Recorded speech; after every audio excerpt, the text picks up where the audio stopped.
Cool. Welcome, Smart Clean Tribe, September expert call with our buddy Greg Shepard. Hey guys. And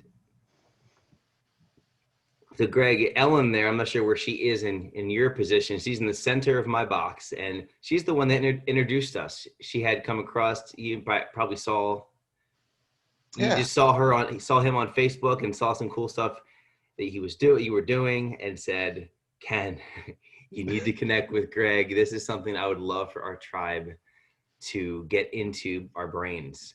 So there are people, I'll just share real quick. Greg, we have Jen's here from New York, Michelle, Minnesota, Ellen, Pennsylvania, Lizzie, Missouri, Carrie, Ohio. There'll be more coming on, I'm sure, as we go. So a quick intro on our guest speaker today. Greg Shepard is probably one of the most humble guys I have met in our industry. Oh, I mean, thank you. You really are. Because when we talk, you're so just unassuming, just down to earth, easy to talk to, like a guy that we could just hang out. And then if I look at your profile, whoa, started multiple companies, built them across different states now. You have purchased other companies. You know how to build companies to automate. You know how to sell a company. You know how to buy a company. And then you go and start your own separate holdings business. I mean, there are so many things that you have your hand in. You are an entrepreneur at heart, but yet you're so humble about it. And I believe that you are growing to that level because of that humility. And I really, really respect that about you, Greg. So he started Dallas Maids in 2004, you just said? 2004? Yeah. 2004. And after starting Dallas Maids, went on to blueprint that company, automate it, get the right people in place. He'll share his story. But the part that I love is by 2011, he had the blueprint, and then he could just make another one. And there's something he said in our conversation beforehand, Greg, was, so the people that thought Dallas Maids was too expensive, I just started a new company, Emily's Maids, in the same town, and I made it a different niche so that people could choose either one of my companies and don't know it's me. Boom. Oh, yeah. We Talk about that, Greg. Yeah, no, you get calls, I'm sure, but Dallas Maids is it's not the cheapest in town, but the value that we provide is the best. We won so many awards, but some people they're more cost conscious. So we would get calls and they would simply say, your pricing is too high. So I thought, why not create a bare bones maid service that was cheaper? So now they call Dallas Maids, hey, your prices are too high.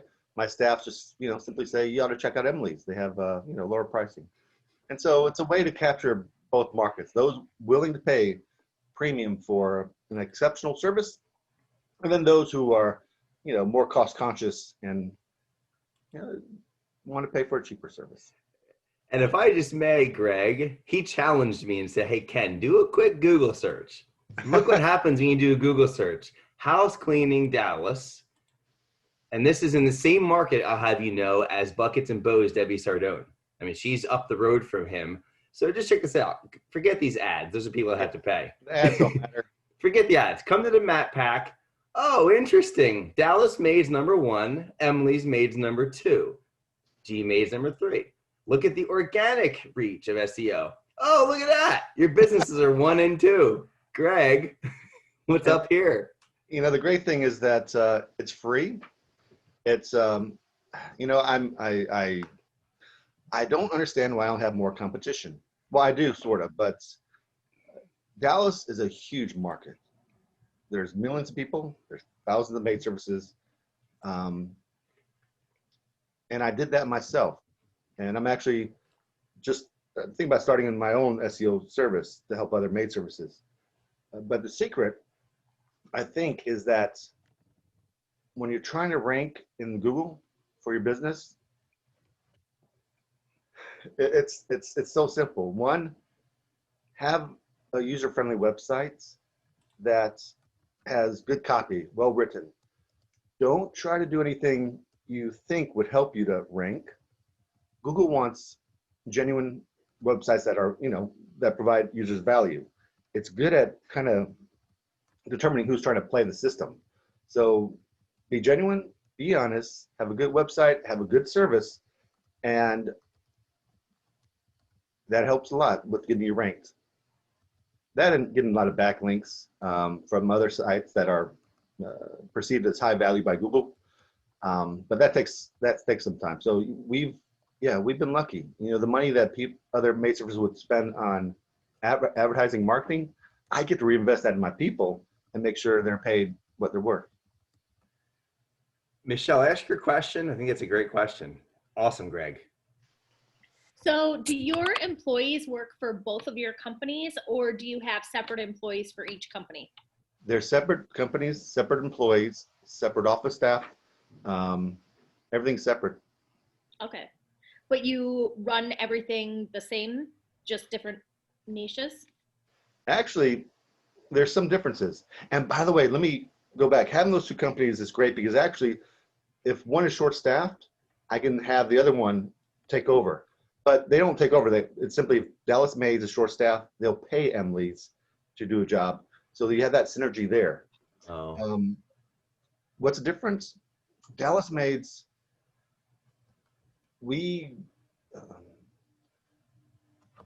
Emily's Maids is definitely more bare bones. Dallas Maids, we have an office in Dallas. We have office staff that live in Dallas. We have that overhead. We provide extras, make sure our customers are taken care of. So of course that costs more money for our customers. Emily's Maids, I've done everything I could to cut costs. For example, no office, but you call Emily's Maids and you'll get Jill. Jill sounds like the American girl next door. She's sweet, she's awesome, she's intelligent. She lives in Costa Rica, born and raised.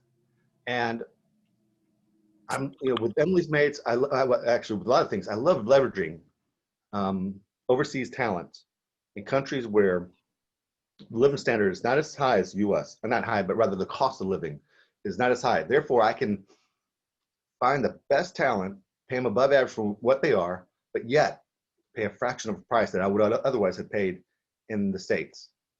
So I do that with a lot of things, whether it's Jill. I also have a lady, Norma, who helps out at Dallas Maids. She lives in Mexico. But Emily's is more bare bones. So we have that. We have a simpler system. At Dallas Maids, our ladies, we take care of their ladies. We provide supplies. We make sure they have the uniforms. We do everything. With Emily's, not so much. Emily's Maids, the ladies take care of their own supplies, but they get reimbursed. So it's a more simple process, which actually I wish I could bring over to Dallas Maids, but a lot of it's sort of been institutionalized, so I can't really do it. But it's a more simple process with the aim of lowering the cost of doing business so I can pass those savings on to my customers. Excellent. I guess there's some follow-up questions already. We won't even get to the main list of questions, Greg. No. We'll see how that goes, but we'll kind of let this roll. And I'd also like to hear, like, after Emily's, what did you do next? Because that'll kind of build in, but let's come back to that. Lizzie, well, Jen had a question first about packages. Was that question answered? Do you want to follow that up? Well, yeah, he didn't really talk about, he talked about like how it's run and he saves money, you save money that way, and like the behind the scenes stuff. You offer different cleaning packages though, to like, how are you literally delivering the same product, but the one you've got the Costa Rica lady and no office space, and that's literally the only cost difference? No. So I'm just like, I'm totally intrigued by this idea. I just can't, I'm having a block. Sure. No, we provide more or less the same services. Okay. We do regular cleaning, detail cleaning, recurring cleaning, more or less the same services. The difference is how we run, and also with how we take care of the customers. For example, with Dallas Maids. Let me take for example of a customer we had who we actually broke her teacup. The teacup was maybe $10, $20 worth of, a teacup, a very small teacup, average. But instead of just comping her 10 or 20 bucks, which would not be appropriate because that teacup was given to her by her great-grandmother, and the sentimental value of it was immense. So we took that charge of that teacup, and we have a guy that was able to glue together, paint over it, and make it look like new. And it costs hundreds and hundreds of dollars to do that. But that's what we do. We go the extra length for Dallas Maids. Emily's Maids, no, we wouldn't be able to do that. Little things like that. For example, Dallas Maids, another difference is that if one of our ladies are, let's say, accused of stealing something, first, none of our ladies would.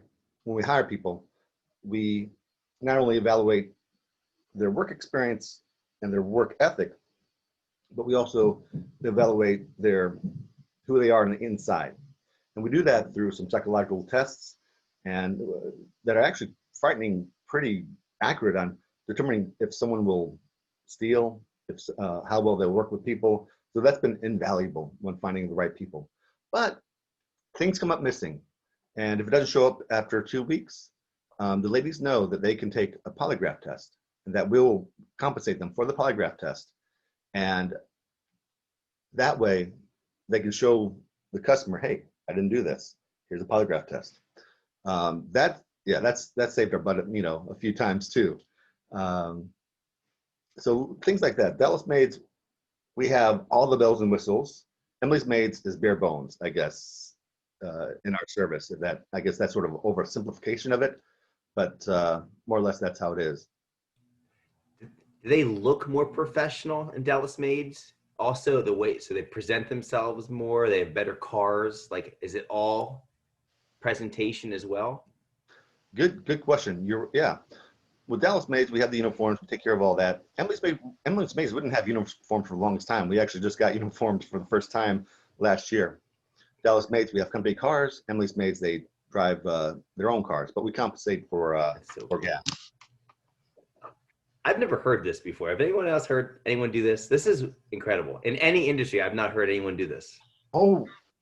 I had actually thought about it about a year ago because I was like, it was the exact same thing where everybody complains about our prices being high. And I'm like, God, I wish I could get a hold of like all of my competition and be like, raise your dang prices. And then I was like, well, I could be my own competition, but I couldn't really, like, it was one of those fleeting thoughts of yeah, that would be really cool, but that sounds like a lot of work. So I'll just stick with my one business. So what great, go ahead. Sorry, Lizzie. Jess Polson out of Utah does this. She has like 5 different cleaning companies in her area, and they're all hers. She does it subcontractors instead of employees, so she's able to run them all simultaneously using subs, but it's the same concept where people search and she's owning the market at the top with the different companies that she has. That wasn't my initial intention, to own the market. Mine was to not lose the customers that were cost conscious, to grab those too. Now, for a while, I didn't really bother with the SEO of Emily's Maids. I didn't want to eat into it, but I decided why not? And it's nice. It's nice owning the market online. It's so now, yeah, I like that aspect of it, but it wasn't my intention. I actually did that years ago. I never went anywhere with it, but if you search budget cleaning, there's a budget cleaning in Sinking Spring, and it's mine. That's but cool. I never went anywhere with it, but it just kind of sparked in my brain. I'm like, wow, I could start a new company with all this automations in place. Like I wish I could have done years ago. Oh, by the way, Ellen, thanks for having me on here. Oh, no problem. I was very taken with how freely you were giving of help, and I knew that everybody would appreciate it. With regard to Emily's, are they subcontractors or are they employees? Good question. Originally, I started out as a referral agency, and they were contractors. And in Texas, you have to follow 22 points. Now, the line between independent contractor and employee is gray. Yeah. Legally, as long as you're on the far enough spectrum of, let's say, independent contractor, legally, you're okay. What I found was what the government, what's the law and what the government wants are two different things. Out of the 22 points, we were covering 20 of those. So 20 of the 22, we were independent contractor. There was 2 points that we weren't following, So legally, we were okay to have independent contractors, but the government gets more money if you have employees. So they use those 2 points to force us to have employees. I know other maid services that did the same and got hit with hefty fines. We didn't. I got, they probably, because we weren't doing anything wrong. But you know what I found when we switched over to employees, there wasn't much difference. We kept the same system. Nothing much changed at all. So there wasn't really much difference. We pay a little more in taxes, but since then we've grown, and Emily's Maids is doing all right. Good, awesome. Lizzie, do you want to follow up with your question you typed on the side about the legwork and the virtual? Yep. It's okay to chew, by the way. Greg and I are having lunch as well. Yep. Let me not have my mouth full. So you use with your Emily's Maids, your virtual assistant. Because it sounds like are you using a service, or did you go and do the legwork yourself to kind of like interview and find that right person? Because it seems like, you knew her by name. It was very much a relationship. She's very much part of your company, instead of where some people use VAs less individually. No, like she's part of the family. She is. Right. So is Norma too. In fact, every year I fly them up here to hang out with us for our annual company events. So yeah, they're more than just VAs. They're integral parts of the company. So did you personally do the legwork to kind of find them and invest in that time to find the right candidate, or how did that happen? Sure. I love Upwork.com. Mm-hmm. Upwork.com is fantastic at finding great virtual help. And so that's how I found them. And it really depends. I actually have a strategy on how to hire from Upwork.com. And if you guys want to grow, I would recommend Upwork.com because you can find good talent for cheap. I'm sorry, did that answer your question? Yeah, Okay. it did. It was simple. Thanks. You bet. I think, was there any other follow-up questions, Jen? Okay, Jen has a question. Go ahead, Jen. Is Dallas Maids or Emily's more profitable to you, bottom line, than the other? Obviously there's probably revenue differences, but is one more profitable? Oh yeah, of course. Dallas Maids by far. Dallas Maids is the oldest company. I got it up to $1 million company in 7 years. Yeah, and you know what I found was, you compete on quality, don't compete on price. You compete on quality, you get the best customers that appreciate a job well done. You compete on price, it's a race to the bottom and out. Emily's Maids, when I started out, had lower pricing.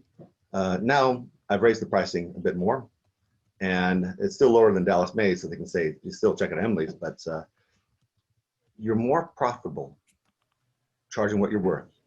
Because one, you have the fixed costs you have to take care of, the mortgage and such fixed costs, and then you have variable costs. So if you charge just a little bit more, that adds a whole lot to your bottom line. It's a great line. I heard Seth Godin use that line often, or the race to the bottom. When you compete on price, it's a race to the bottom. It's what Walmart and all those other stores do, and eventually just a commodity. You can't, if you charge what you're worth, what you can do is you can make sure you find the best people and keep them by making sure that they have the salaries that they deserve. With that extra money, you can invest in marketing or whatnot. With that extra money, it matters so much. But if you don't charge it, how do you keep operating? How do you can't keep your best people. Compete on quality, not on price. That's awesome. Good. Go ahead, Liz. You had a follow-up question? I did. I just haven't. But so with that mentality, we try to go for the same concept where we're not competing on price, but competing on quality. I liked your teacup example because you go above and beyond for your client. In a form, that's a sense of chaos because you have to jump through a lot more hoops to do things. But do you feel do either of your companies have more or less chaos because A, your higher priced company is jumping through more hoops to appease the clients, Yeah, that's or good. B, you're delivering a cheaper price point? So like I noticed the Google stars were less on that company than the other, so maybe you have a cheaper price point clientele that kind of naturally brings in more chaos. What's your thought process there? That's a good question. Yeah, the great thing about Emily's is that things are simple. I mean, after doing Dallas Maids, you had, you know, all these years of experience. So Emily's being simple. Basically, it runs smoothly. I don't really do anything with it. I mean, everything's taken care of. I could walk away for 10 years and come back and there's Emily's Maids still going. Dallas Maids, yes, a bit more complex, but the trick to solving that, with Dallas Maids, I could get away for 6 months probably, maybe a year if I'm lucky. The trick is this. Let me use an example. Comedians have their acts, right? They have their acts, and they make you laugh each and every time. And with their acts, you know, they craft it where it produces the same result each and every time, people laughing. Same thing with business. You create a system, policies and procedures that creates the same thing over and over again. So after dealing with common problems, you write the best way to handle it in a manual. And so you can hand it off to your people. So if it happens again, which it does, they just read through the manual. This is the best way to do it. And it's simple as that. So you don't have to worry about reinventing the wheel each and every time. It takes out the chaos. And that's how you build, you know, that's one of the biggest things, how to build a system that's automated. So overall, there's more chaos that might happen at Dallas Maids, but we're prepared. We know what to do. We got our policies and procedures and handbooks. We're good. I'm glad to hear that, because that one, at least I mean, that's the one that you're making more profit on. So you're willing to deal with more hassle or chaos with more profit. I can see. Thank you. That's good. Let's get this one more in there from Ellen, then we'll see if we can tackle some of the other questions on maybe setting up her business for sale. I mean, we're already getting a glimpse. So Ellen, you asked on the side, a really fun question. Go ahead. Do your employees know about the two businesses? Of course. And how do they feel about it? It's perfectly okay. Okay, so not only do we have synergy between the two businesses, you know, if we need to cover it for one or the other, but it's helped a lot. For example, I had at Dallas Maids a lady named Vicky. She is the best maid in Dallas, period. The best cleaner in Dallas. She can do a better job than a team of two. I don't know how she does it, but my God, she was born to clean.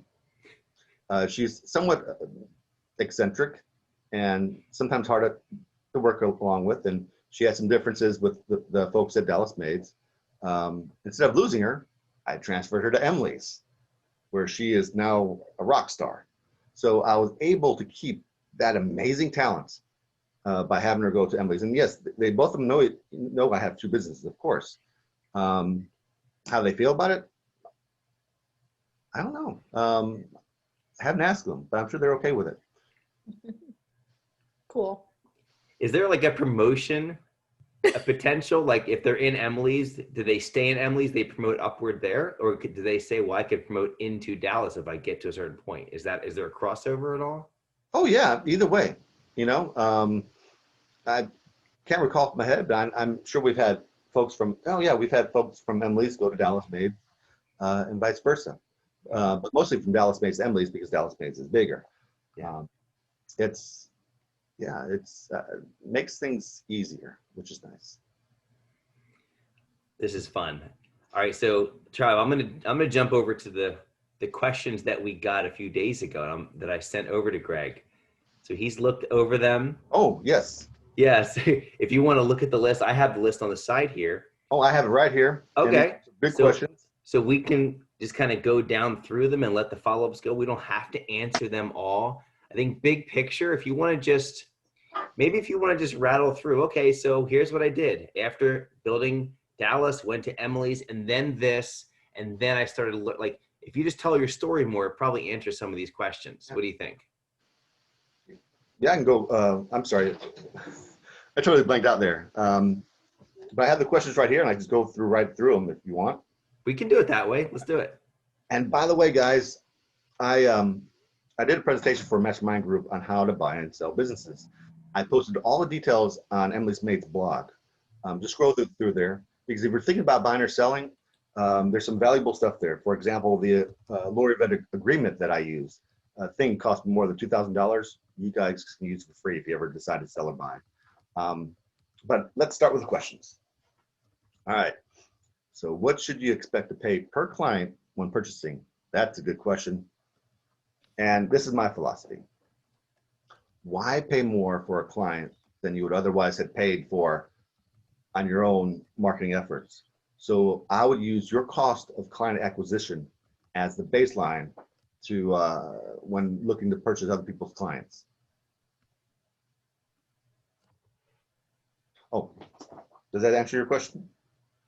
Yeah, Michelle, that was your question. Does that make sense? Yep. Do you know that number, Michelle, the cost of a client acquisition for your company? That's Right now it is actually very, very, very low, being that I haven't been paying for a whole lot of advertising, but I will get a really good number soon. I'll be turning on my Google ads again soon, but we were able to, kind of ride the COVID wave. And so I wasn't paying for my advertising quite yet, coming back from COVID. So actually, let me add a little caveat to that. In the past, it was cost of acquisition, but in times like COVID-19, you may want to find customers because sometimes, like during the shelter in place, they were in short supply. So maybe you'd be willing to pay a little more than cost of acquisition. Right. Oh, another one, Michelle. Do you just get the client list, or can we expect employees and systems as well? Client list is what client list pretty much. The thought about bringing over their employees is a nice thought, and I've done that before. But if you're buying a business, a lot of times, like I said earlier, they're not charging what they're worth, and so they can't pay their people what they're worth. So the people that they have are not going to be your best.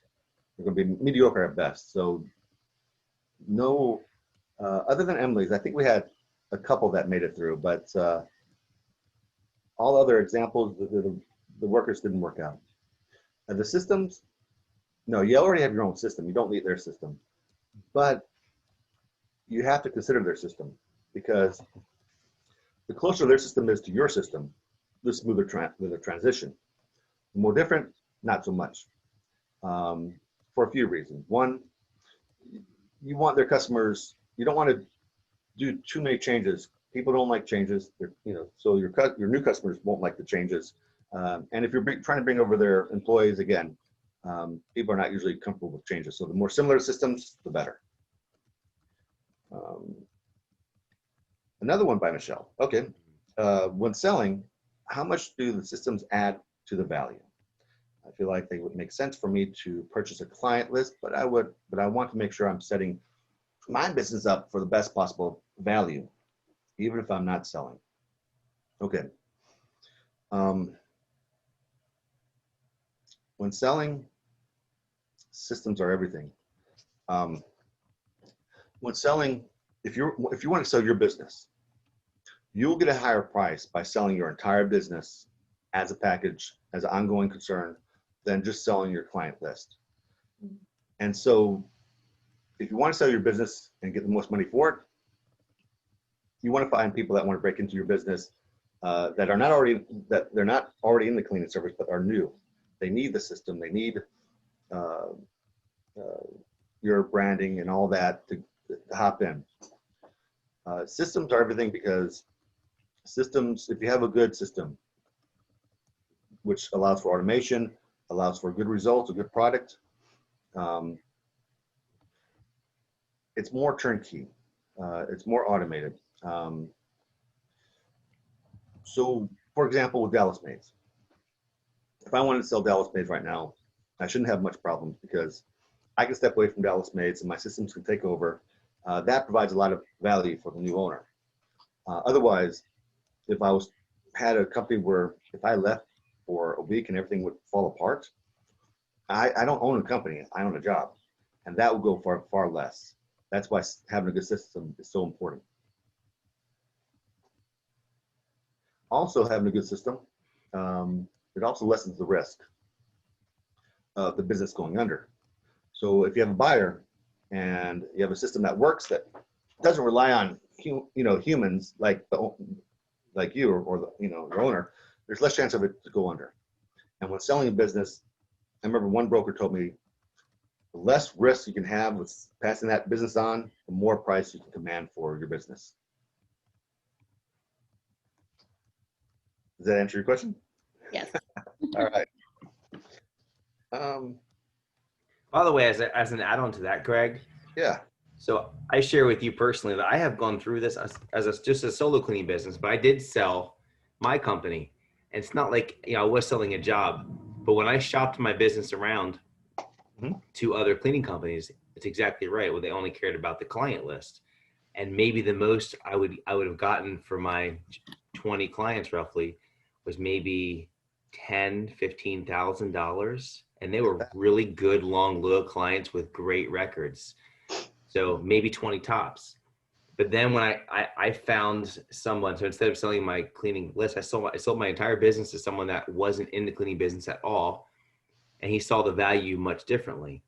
And to him, I sold it for more than 5 times what I could have gotten. So I didn't sell the business to him. I sold him a dream, a whole package. This is what you could become. And now he is better than I was when I left.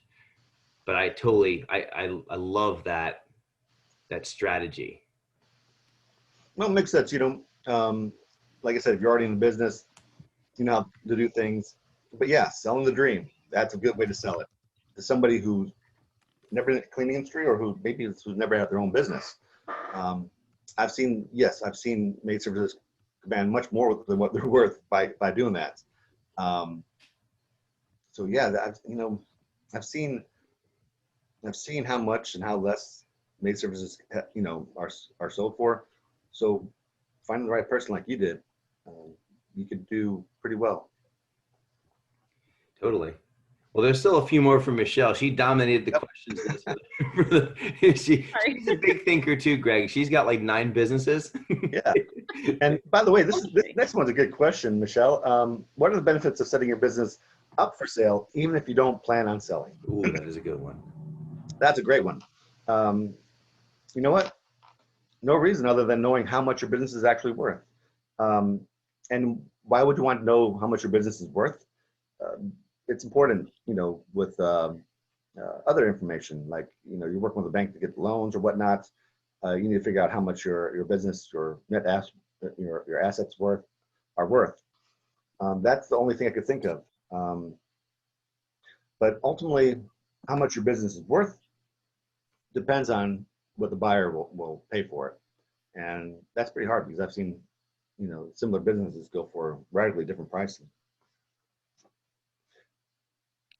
Okay, so I have 3 questions. Michelle, Ellen, and Kate, they're all along the same lines.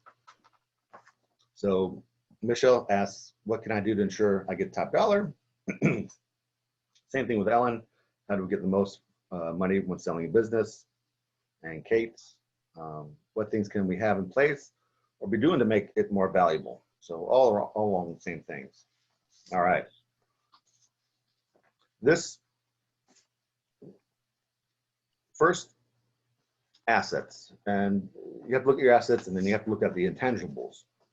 And by the way, this is a good list because this comes from my talk with a broker on actually a speech I did on selling business. He was one of my sources. So first, your revenue, of course. How much money is the company bringing in? More revenue, that lessens the risk of the new owner. Cash flow. How much profits are you taking in? Do you have automobiles? Are they wrapped? Wrapped automobiles actually provide pretty good advertising. And staff. Do they have quality staff? You need quality staff, but also long-term staff. You know, low turnover rates is very important. Not only is it less costly, it's less risk for the new buyer. So revenue, cash flow, automobiles, and staff. Those are the assets you have to look at. The intangibles are turnkey. How easy for a new owner to pop in, take over, and get things running. Again, that lessens the risk for him. Reputation, very important. You know, if you still have my businesses up, you'll notice our Google, we have 4.8 stars for each. We got a pretty good reputation, and that comes from having a good business. You provide a good service, a good cleaning, and people will, give you good reviews. So reputation, online reputation is vital, and it should be consistent throughout. Google, Yelp, you should all have similar, review ratings. I already touched upon this. Employee turnover. Less turnover means less disruption, of course, which lessens the risk. Customer attrition. You want a low customer attrition rate. Again, if you're not losing customers, that's less risk for the new buyer. And are you seeing a sort of a pattern coming across here? Established. How old are you? Not you, but your business. Because the older the business, the more established, again, less risk of it going out of business. So to oversimplify, when selling a business, the less risk, or actually risk equals selling price. Less risk, higher price, higher risk, lower price. So those are the things that you need to look for to make sure you get the most money.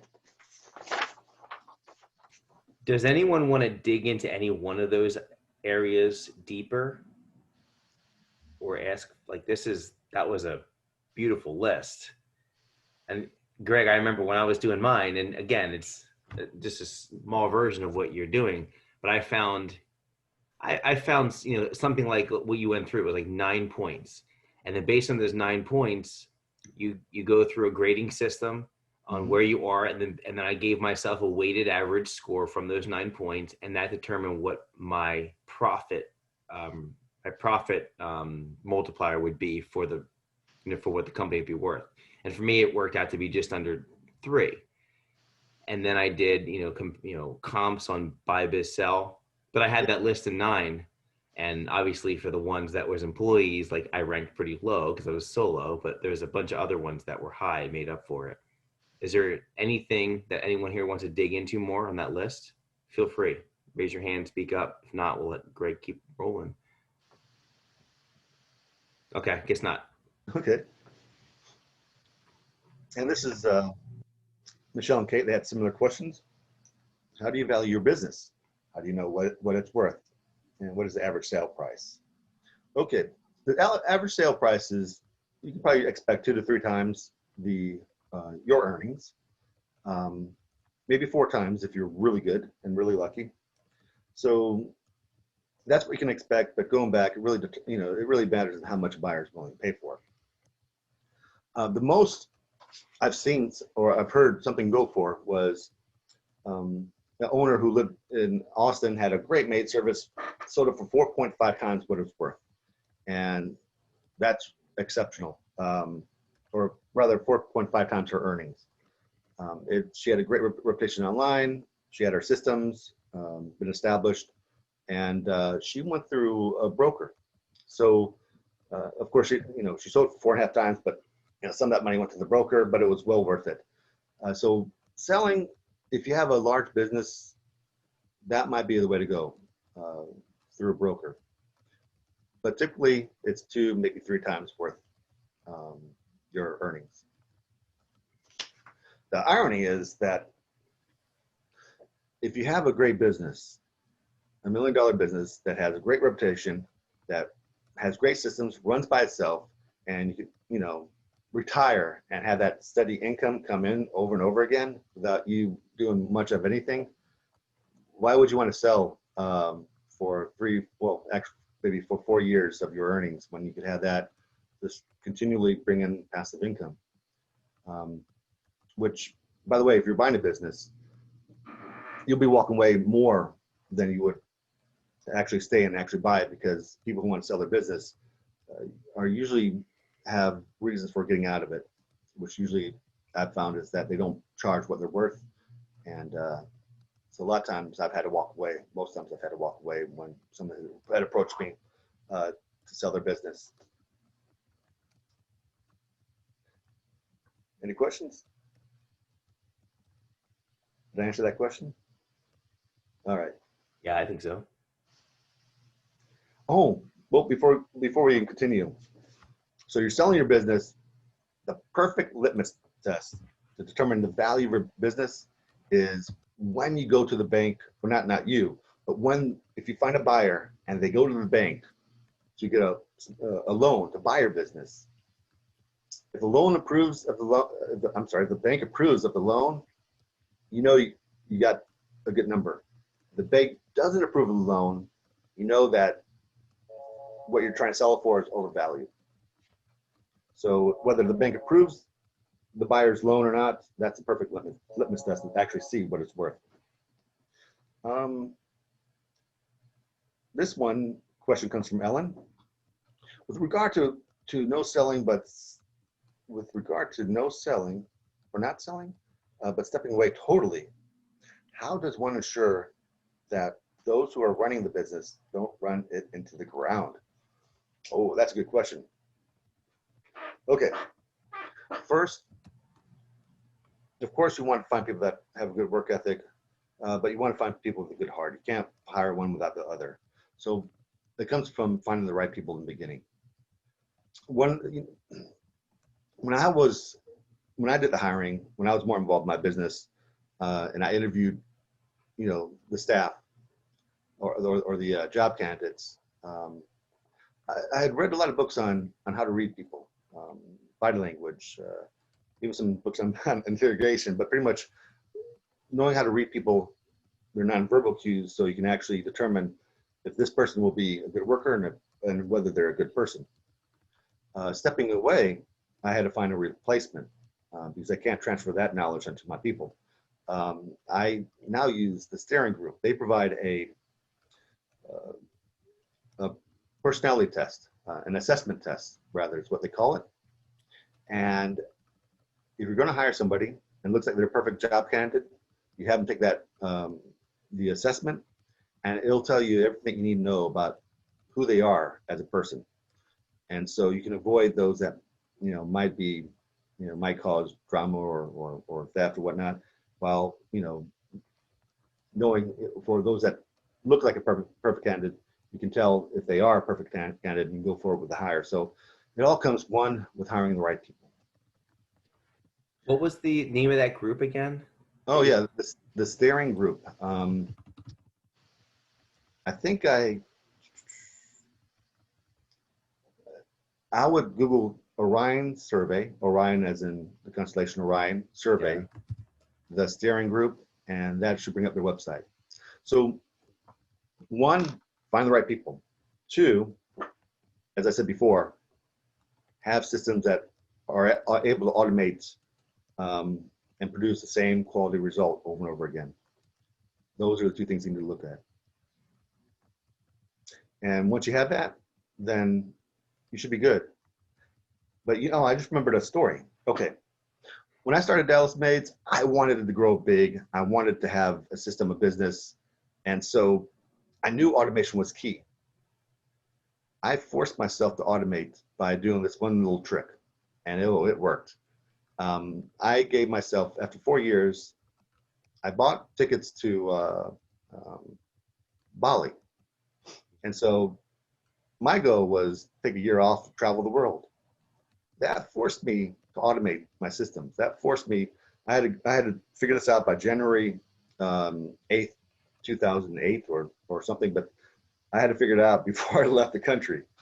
And so that motivated me to automate everything because I wanted to take a year off and travel. Now, I was only able to get away for half a year, but I was able to automate more than I could. And being away for half a year, I was able to identify the parts of my system that needed help, that needed work. So when I came back, I was able to fix that and then get more freedom for myself. That sounds so much like the story from Tim Ferriss in the 4-Hour Work Week. It sounds like you may have read that book back then. No, actually, I did this before I read his book. This was 2008, but I did read his book afterwards. And yeah, that's a great book. Some of it, a lot of it it'll make your life easier. So I'd really recommend that book. That's a great story. Out of curiosity, if you remember back, what were the one or two top things that you're like, these systems need to be fixed? What was it? Very good. So one thing that happened, and one of the reasons why I came back, was my office manager had to move out of town. And so she hired another office manager to take her place. That didn't work out great at all. From that point, I realized that I had to grow my business more. I had to have at least two people in the office. With two people in the office, not only are they able to cover each other, but more importantly, you're able to develop checks and balances to ensure the integrity of your system. For example, if you have one person taking care of the scheduling and one person taking care of the payroll and accounting, that's a big no-no, because they can easily manipulate the system to launder money out. So there's certain things that you want to separate and have checks and balances for, to make sure your system not only runs smoothly, but that no one person can actually bring it down. Could you go through that? Can you say that part again? That was so important. The two systems, you don't want the same person working because they could steal from you. Which ones? Exactly, but there's so many other benefits too. So checks and balances are important. For example, Norma, she's in Mexico. She takes care of all the payroll here at Dallas Maids. She's pretty much removed out of the system. There's no way. She does it all virtually. And while I have Monse, she takes care of the phone calls and customer service. Actually, on DallasMaids.com, you can see my staff there. I think there's 5 of us there, and it actually gives a brief description of the role to give you an idea of our checks and balances there. But not only that, but you can have multiple people can have check the same thing. So if that makes sense, let me think of an example.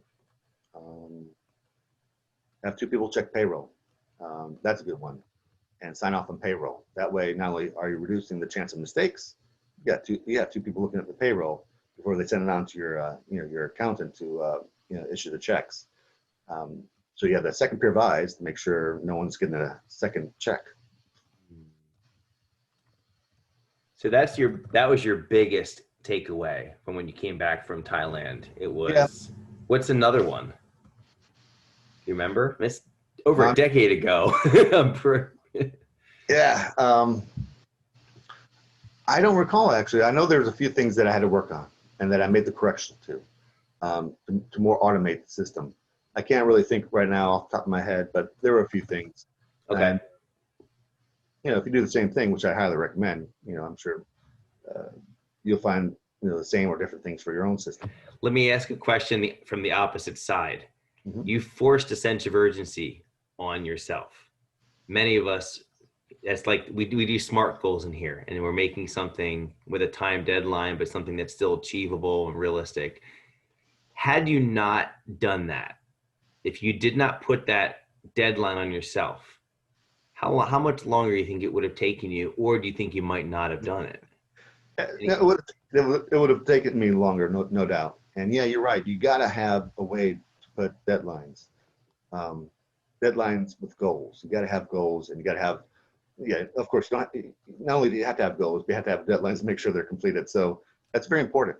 And automating the system is critical. I knew that. And I knew this would force me to do it. So yeah, it really got my butt in gear to take care of it. Otherwise, it would have taken maybe a couple more years, maybe longer. Was it not refundable, the ticket? Oh, it was It was a whole package where you're gonna stay and everything, right? No.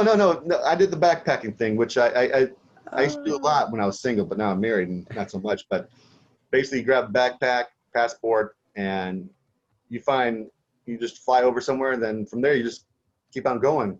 And my goal was just to keep on going that way until I returned from this way, which was really awesome. So I went through Asia, Middle East, Europe, and came back from the other direction.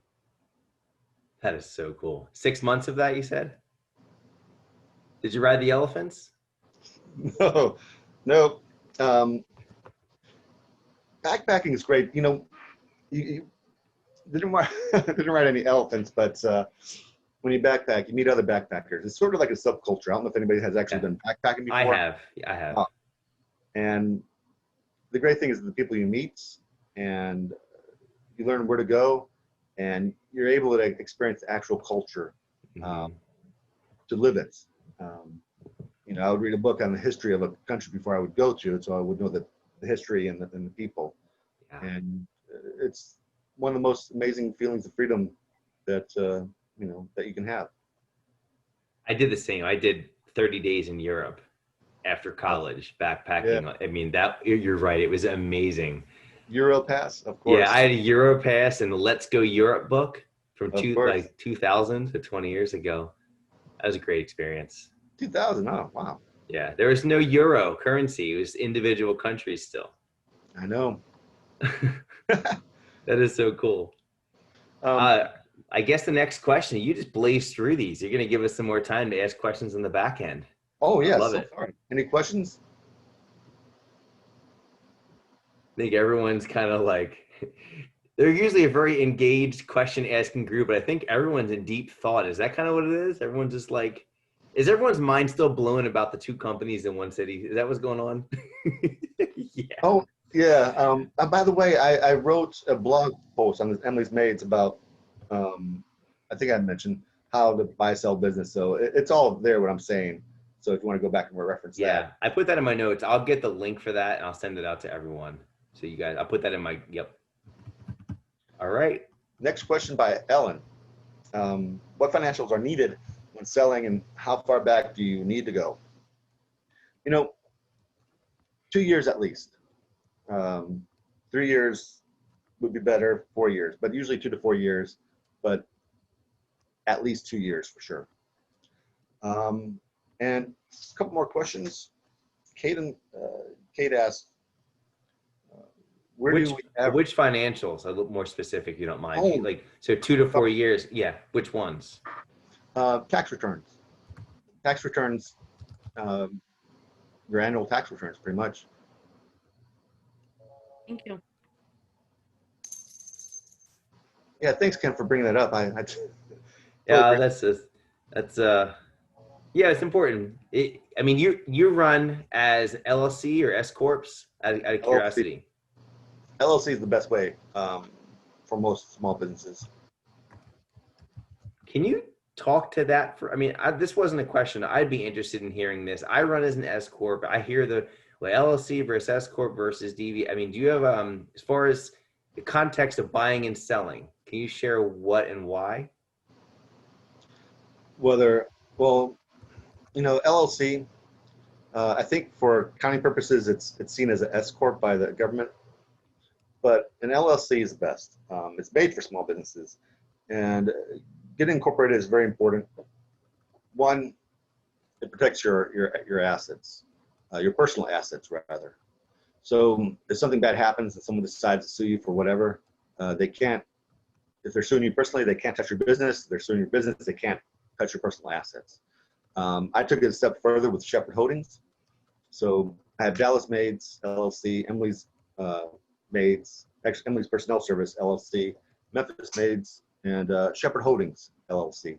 Shepard Holdings actually owns my companies. So the cash from my companies flow up to Shepard Holdings. And that way, when my businesses are sued for whatever reason, there's no cash in there to take. It's all in Shepard Holdings.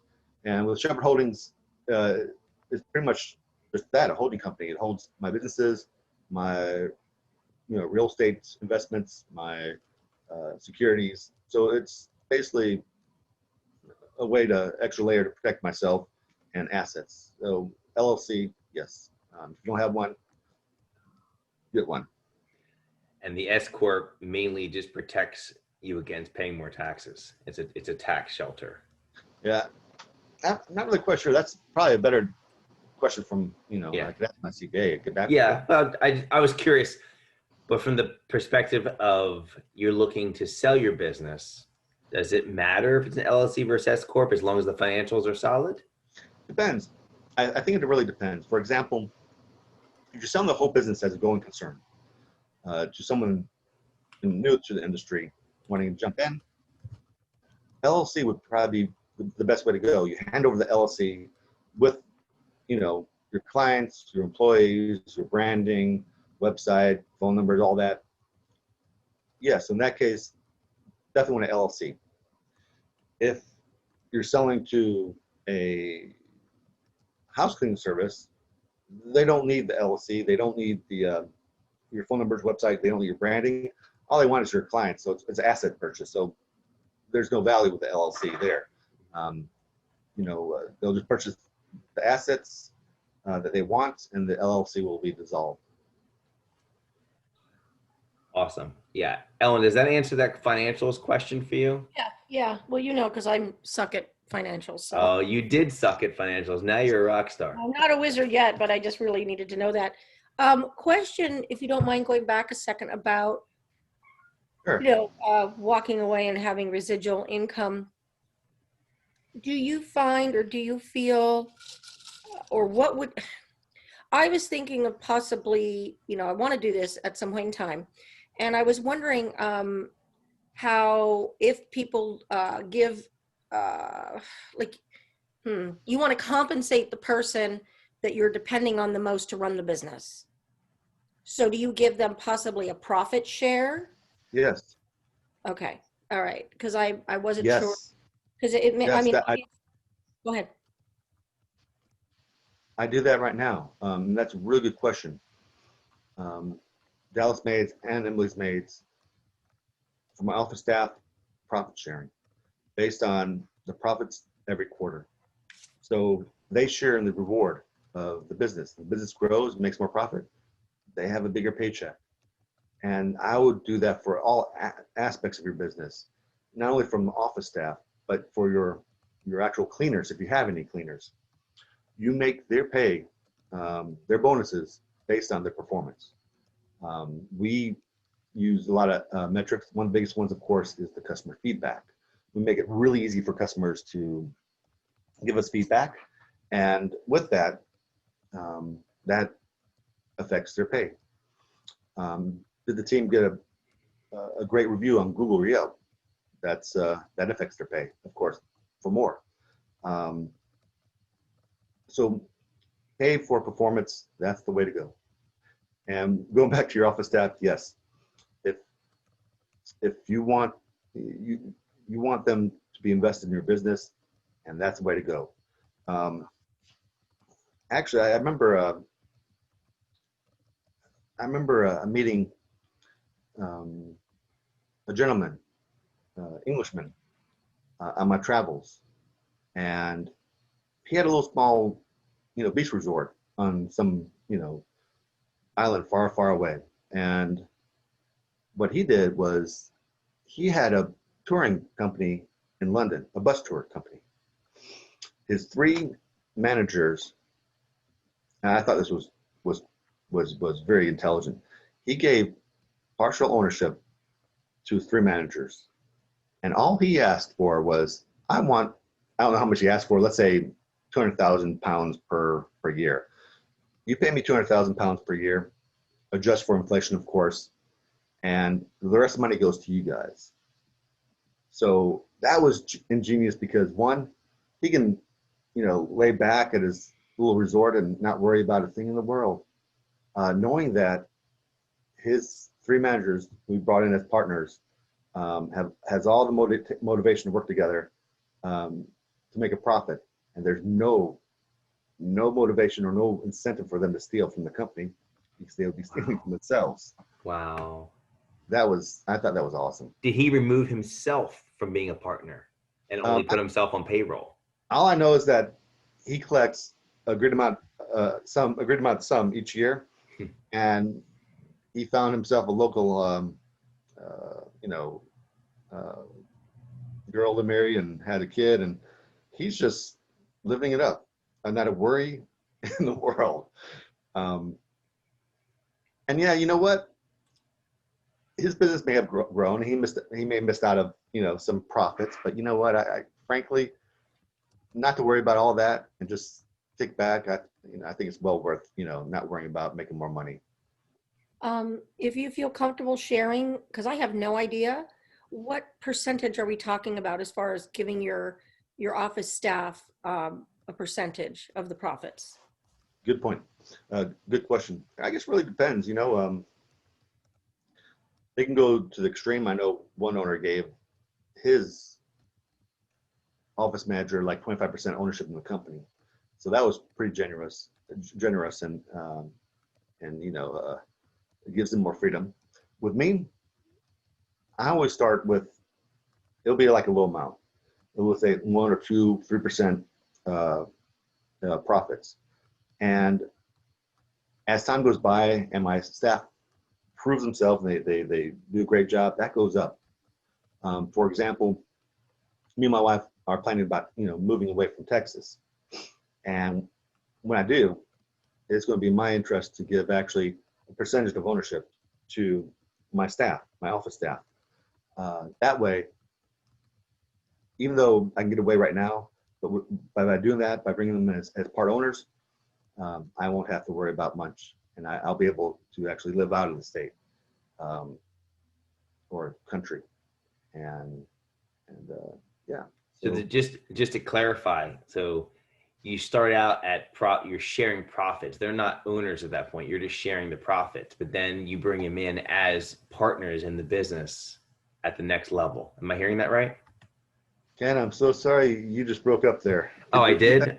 Oh, I said, so you start out with, they're not partners, you're just sharing profits. And then Yes. and then the next level up, if you want more freedom, is you bring them in as partners. And then they just, because they're partners now, I guess they get a decision in how much they get, right? I never had given employees partial ownership. It's always based on profit sharing. But when we do move out of Texas, out of the country, I'm thinking around maybe 5 to 7%. So they'll have the profit sharing at 5 to 7%. They'll have ownership at 5 to 7%. Since I still own the majority of the company, of course, I still set the rates of how much they'll get paid. Does that answer your question? It answers mine, yeah, because you have to maintain the 51%, and then you can still do whatever you choose. Yes, exactly. Gosh, this is so stinking smart. Thank you so much. For a little, like, I don't know, like a reference on where things are with the business. Like you mentioned 7 figures, it took you 7 years. I mean, don't share if you don't feel comfortable, but just kind of where are the 2 companies, the 2 main ones in Dallas, like size and number of people, just roughly, just if you're willing to share that. Yeah, Dallas Maids, a tad bit over $1 million revenue a year. Emily's Maids, it's I don't know. My guess would be 350, maybe 4. Okay. That's how far removed I am from my companies. Awesome. But it's definitely less than half the size of Dallas Maids. Okay. Emily's Maids, though, the Dallas Maids, I was all committed about getting the exposure, getting the SEO. Emily's Maids, I wasn't so much worrying about growing when I started it, because it was just a way to capture customers that thought Dallas Maids was too high. So then what is Memphis Maids, and is there another one? So you opened up another one, 2 others or 1 other? Memphis Maids, yes. So I remember Hey, my sister's a loan officer, and during the last recession, it was the perfect time to buy property, so I bought property.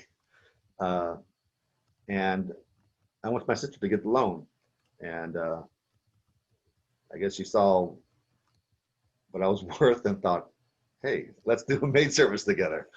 So she and basically my brother-in-law Steve, great guy, and I, um, started Memphis Maids, and so that's the story behind Memphis Maids. And so it was basically just you have the system, you know how to, generate the business, take care of your customers, and just gave all that knowledge in our operation manual, just got that going. So you're part owner in that, Yes. but they control 51% and you get a partial, like a small 25 or something, maybe less. Actually, yeah, I get the smaller one because I haven't done anything with it other than transferring the knowledge. I don't think not one person owns 51% or more, which is pretty interesting. But Steve, my brother-in-law, does the majority of the work. So yeah, I guess for me it's A great deal.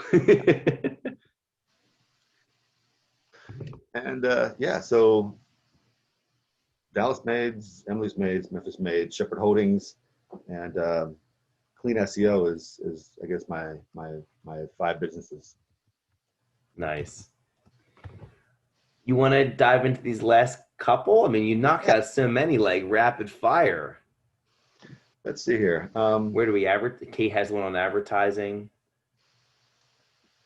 Yes, let me see where we are. Okay. Number 13, number 12. Where do we advertise our business? Are there any services that will help us sell, like a small biz realtor? Okay, that's a great question. First and foremost, for me, I've had 12 companies approach me about buying their business. That was mostly through my network. When I started out, one of the things I did was I became friends with other maid service owners. There's so much business out there. You don't see them as competitors. I mean, it's better to see them as friends and work together. But one of the side effects, of course, of this was when some of them wanted to get out of it, they would first go to the folks that they know. And so that's how most of my opportunities to buy a maid service came. And I think that's the best. Now, 2, online. There's a few websites online that you can put your cleaning service on. There's bizbuysell.com. There's bizquest.com. Craigslist.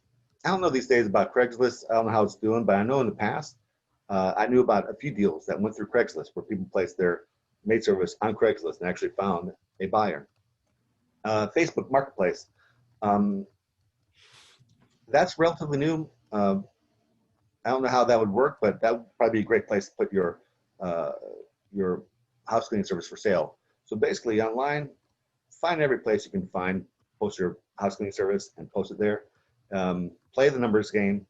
The more eyes you can get on it, the more chance, of course, you can hopefully find a buyer. So you got your network, that the people you already know. You're finding places online to sell it. And finally, if your business is big enough and if it has the systems and the reputation, you may be able to go through a broker. The cons is, of course, the brokers are more expensive. The pros is that they know what they're doing, they know how to get the business in, they know how to evaluate your business, and they take all that work that you would otherwise have done, and they take care of it. Like I said earlier, the only house cleaning service I knew that went for 4.5 times its earnings, she went through a broker and did quite well. Same concept as getting a realtor. You can sell it on your own. You get 150,000. Get a realtor that can sell it for 200. Yeah, but I would say the network's the most effective. And to that, Greg, you and I were chatting before the call, and it was such a fun conversation. I wanted to stop you because I wanted you to say it to other people. But here, and I wrote this down, and it's perfect for what you just said. I had asked you, hey, have you taken any courses? And there's other maid services that are right there in your area that offer courses. And really, the question I had is, do you go and buy a course, or do you just kind of learn through osmosis and through meeting other people? Like, I want to set this up for you, but what do you find effective in learning and growing? Gotcha. Well, you know what? There are a lot of people selling courses and systems, and if you have the money, it's a great way to actually get a jump start on what you're doing, especially if you're just starting out. For me, when I started out, I became friends with a lot of the other maid service owners in Dallas, and they were amazing. They gave me so much information. They really helped me out to create my system. I pretty much took the best of what I saw with their services and incorporated it all in my service. So working with other owners, I think, is the best way, because it's not just a one-time class, but these are relationships that will last for a long time, where you're able to bounce ideas off of each other, where you're helping each other grow. And I think that is the best way to learn how to do house cleaning service, because that was so long ago. But now, it's great. Now I have the privilege to be able to share my knowledge with others, and I'm happy to do so, because I remember starting out. I remember how it was, exhilarating. It was fun, but yet also, of course, somewhat maybe terrifying. You had all these challenges you had to overcome, and you're new to the service. So I'm really grateful for those who helped me out in the beginning. And to answer your question, I think that's the way to go. You find the best of your industry, you become friends with them, and you learn from them. You can get a jump start, in other words, but it's that's really kind of what it is, a jump start, versus I can't think of an example, but I was trying to think of one. I love the idea. And Greg, that's what we do here in this tribe. I mean, they're constantly sharing ideas. They're holding each other accountable. We're bringing in amazing people like you, bringing great ideas in. And then they're like, behind the scenes after this call, okay, how do we do that? What Greg said about the two businesses, like they're going to be masterminding this for weeks. Like, I love that answer. Heather, you have a question? You have your hand up on your screen. My question was more, I guess I missed the beginning, so forgive me. Can you just give like a little insight to how to get started? Because I literally learned this lesson last week. So, and I'm still trying to catch up with all the work and whatnot, and I'd like to include any of my long-term cleaners in the, a stake in the business, because there was two girls that if it wasn't for them, I would have been dead in the water last week. So if they're with me for a few years and they prove themselves, not just in the office, but in the field, I just don't know how to go about any of it. I'm feeling very lost right now. And overwhelmed. When you say get started, you mean, are you? What's the first thing I should do? So I have a path to, does that book tell me how to start the path? Or? Well, Greg, a little background. Heather's not new in business. You've been in business for more than a decade. 15 years? Yeah, mainly I'm really as a business just the last 5 years. Right. So, I'm trying to protect that. Gotcha. So where do you start? Well, where are you right now? So you have your own business for about 5 years. How many cleaners do you have? Well, when COVID hit, I lost about half my business, half my girls. So, which is, that's fine. I still try not to chew on that. I'm surviving and I'm grateful for that. So I have 4 girls and I have about right now 67 customers. And yeah, that's where I'm at right now. Okay, then I'll try to reminisce about when I had 4 employees. That was I think a couple of years after I started. All right. What I found is that once you want to grow, of course. And by the way, once you get to 8 employees and more, things become much, much easier. At this point, you want to make sure, of course, all of your employees have work. And so where you are right now is you're probably out there cleaning yourself, and you want to clean until you have a full schedule and hire somebody to do it, and continue until you hire a couple more people. And then at this point, you want to get yourself out of you want to stop cleaning as quickly as you can. I'm actually not in the field, and I can't go back into the field right now due to family stuff. So I'm definitely going to be pushing to get more work. Okay, this is how I did it. When I started out, I would clean myself, and I would hire people. When I had a full schedule, I hired somebody to take over that schedule, and I would go forward. I knew the job in and out. Therefore, I was able to write a really easy to understand handbook on how to do the job, from cleaning, from getting into the apartment, whatever. I had that handbook, so I could hand out to a new person once I hire them. Then I'm in the role of now taking customer calls. I learn what is the best thing to say to the customer to close the deal. I learn what are the most common issues that arise, so I can write down a process and how to take care of those issues when they come up. Because that's where I'm at right now. Customers have the same questions when they call. You learn the best way to respond to close the deal. You write a script, you write a handbook, and then once you're done with that, you hire somebody to take care of that job. Now, once you have somebody taking care of your calls and someone, you got great teams cleaning, then you can move on up and take on the next position. The object overall is to work each position until you can work yourself outside of the system. Because once you work yourself outside of the system and you have the right people doing the work, that's when you'll be able to work and grow in your whole company as a whole. The more freedom you can get away from your company, the more time you have to grow it. And that's where you want to be. It sounds really simple. Do the job, write an easy to understand manual, hand it off to the next person until you get yourself out of the system. But that's how you do it. Then go off and take a 6-month vacation around the world. No, that was actually really, really helpful. Thank you. So I never really thought about writing a script for each spot that I am.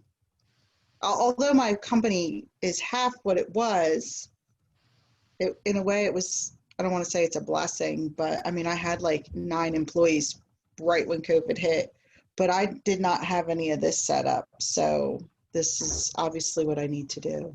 Yeah, I was using an example of a comedian and how they write a script to make people laugh. So you write the perfect script that makes people laugh each and every time, you have a winner. I often use the example of programming. I used to be in IT. I used to work at IBM, Bank of America, and high tech before this.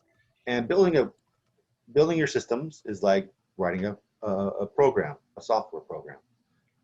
First, you write the code. With your business, you write in the manual. And then you debug the code. So with your manual, you constantly find out better ways how to do things. So you adjust the system to produce the perfect cleaning, perfect results. Same thing with the software. Once you debug it, you have a software that produces the same consistent result each and every time. And that's the way to freedom. Okay. Thank you. You covered that E-Myth book to a T, what you just went through. I was visualizing the org chart when you talked about that. That's all the E-Myth is. That right there. You don't have to read the book. You already know it now. Just write the manual and pass it on to the next person and go up one level. Because he goes so deep. I just wrote down in my notes, do the job, write the manual, hire someone to do the job with the manual, move to the next position. That's the book, right? That's what you did, and you simplified it so much. I just saved you, a day of reading. More like a week. Heather, does that help? Actually, it was very helpful, yes, because this will help me to, make sure that every position that's going to be available has a manuscript. So never really thought about it like that before. Let me follow up with a question. Greg, and I don't think that E-Myth explains this, but from your experience, how long does each step take to start the work, write the manual, debug it, and move out, and what you've seen and what it should take? I guess it really depends on the job and what you do. Of course, at the beginning, it's a lot of work because you're writing down everything you know in your head. You're trying to get what's in your head onto paper, so you don't have to reinvent the window over and over. I'm sorry, you don't have to reinvent the wheel over and over again. That's the hard part, getting it all on paper. And then it's continual improvement. As time goes by, you find ways to improve it. But I guess it really depends because, cleaning is more simple than, let's say, taking calls. I'm going to use another example from the computer industry. So not only are you trying to get your knowledge on paper, where you can just simply hand over the handbook to somebody, Microsoft, Bill Gates, when he developed his operating system, Microsoft, one of the things that they did was they hired, or I don't know, I do know that they used 12-year-olds to test the system out. They didn't ask adults to, test the system out, see how easy it was, how easy it was to use. They used 12-year-olds. They figured, hey, if this 12-year-old can use this new operating system that may intimidate adults, if this 12-year-old can use it, anybody can use it. So with your handbook, make sure it's simple, easy to understand, where you can hire anybody off the street, give them the handbook, they can read through it and do the job perfectly. That's the ultimate goal. So make it easy to understand for a 12-year-old. Is easy and simple connected to the length of the document? Good question. Yeah, I'd imagine. Well, that's a good question. The best writers keep things simple and short. So in that aspect, simple and short is the best. As you are in business and you grow, of course, your handbook will get bigger because not only is it just, you and cleaners, now it's you and your office manager and your hiring manager and your customer service manager. And so your handbook, your operation manual will grow. But keeping it easy to understand and short is a good strategy. KISS principle, keep it simple. Keep it simple. I'm kind of tossing in these. Have you read Clockwork, or do you like that mindset too? I don't know if I read Clockwork. I don't remember that title. What's the book about? It's Michael Michalowicz. He wrote Profit First. The book Profit First. Yes, I've heard of Profit First. I know the premise. I haven't read the book yet. So Clockwork, I mean, he covers the 4 Ds, like how to start with doing, and then delegating, and then passing on the decision making, and then finally the design of the business. But what I think the part I liked about it is where Michael Gerber uses handbooks, Michalowicz uses videos, like in kind of in place of the handbook. He still has it, make the video and then give the ownership of that video to the person in the position so they can keep updating it. And so what are your thoughts on that? Great idea. And I've heard of it being done. If you go to our YouTube channel at youtube.dallasmaid, that's Dallas Maid without the S. We have instructional videos. For example, we have an instructional video on how to maintain the vacuums that we use in Spanish. So we can allow our ladies to watch the video to learn how to take care of the vacuums. Videos, that's a great way. Absolutely. So I think it's a great idea. Cool.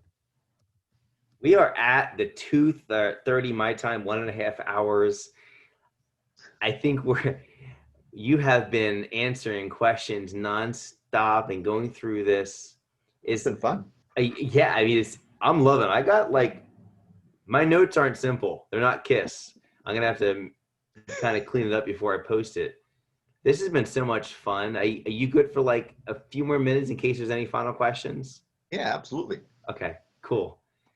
Ursula, I know you've been kind of quiet. Is there anything you wanted to follow up with? Any questions? I think Ellen's in the background. Michelle, I think Heather is good. Is there any final questions you'd like to ask Greg before we let him go? Greg, Maybe. if I have one. Is there any? You gave us the YouTube for your I guess your Dallas maids. Is there any other links or websites or books or anything that you would recommend to follow or someone to follow or? Oh yeah, good question. You know what? A lot of my knowledge I've shared on my blog at dallasmaids.com. Okay. Just go there, click to the right for business advice, and I've shared a lot of, my advice along with a lot of things such as even putting some of our procedures on the blog. I think I have the evaluation procedure, hiring procedure. So you guys are free to use that. Same thing with emily'smates.com. I've shared, our knowledge, including how to buy and sell business there. So that's one. 2 books. Yeah, that's a good question. So I have 3 books just for that because I've been asked that many times. One, I've read tons of books. These 3 books, I think is all what you really need. One is How to Own Your Own Corporation. Rich Dad, Poor Dad. Basically, what corporation is best. How to incorporate, why you need to incorporate, pretty much how to start a business.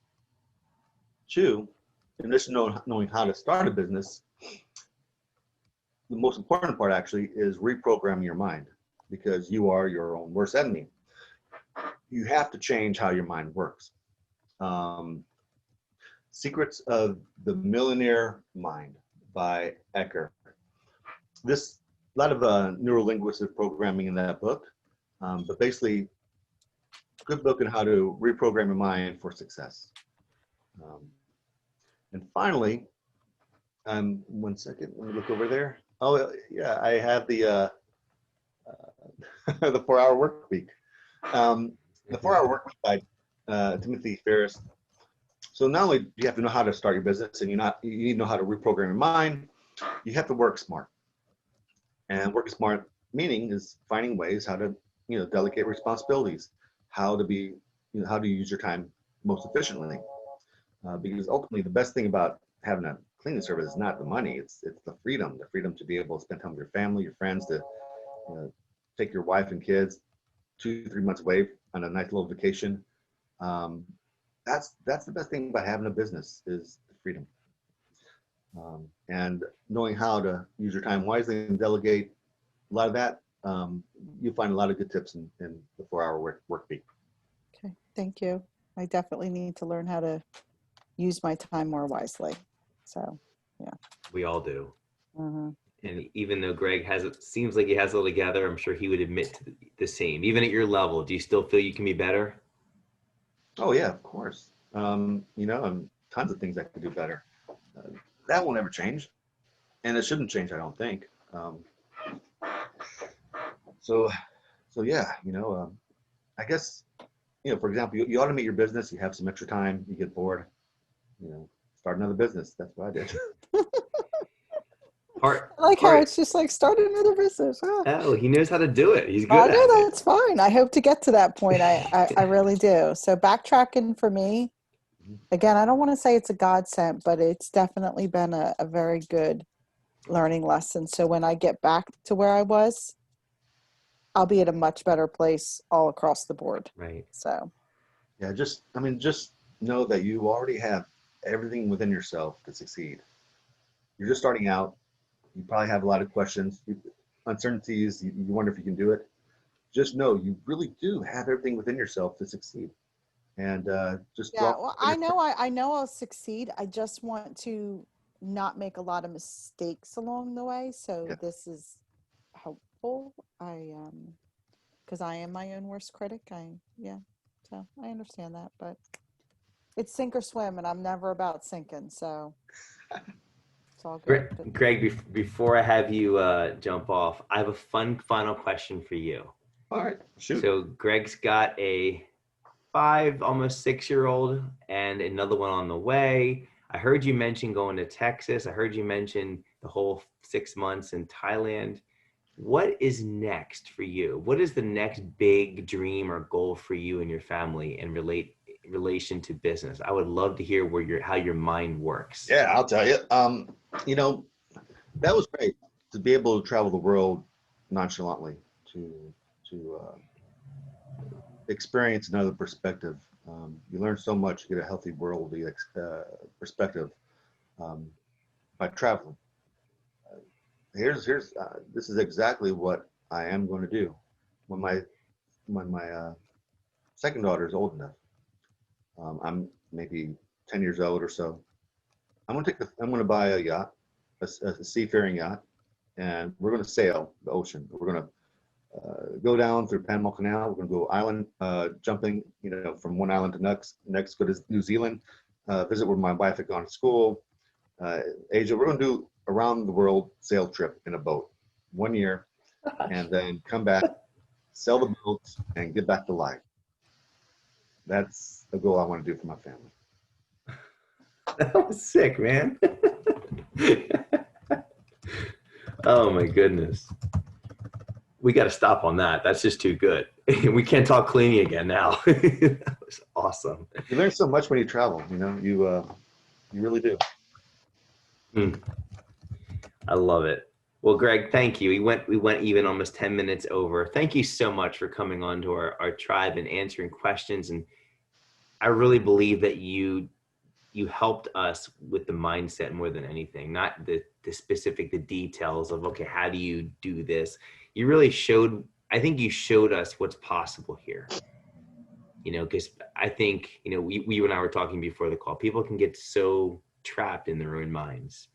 And I think you showed them that, hey, just get yourself out, think bigger. And that's what you've done. I love it. Thank you so much for sharing today. Thanks for having me on. This was a lot of fun, and I really hope I was helpful and provided value for you guys. What do you guys think? Was he helpful? Yes, thank you. Yes, very helpful.